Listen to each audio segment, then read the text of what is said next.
আজকের বিষয় হচ্ছে ভারত বাংলাদেশ শত্রুতার সম্পর্ক। আমরা মনে করতাম একসময় ভারত অনেক বড় রাষ্ট্র, তারা অনেক অর্থ সম্পদশালী একটি দেশ।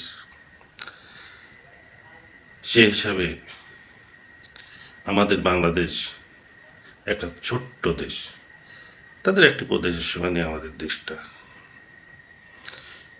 কিন্তু বর্তমানে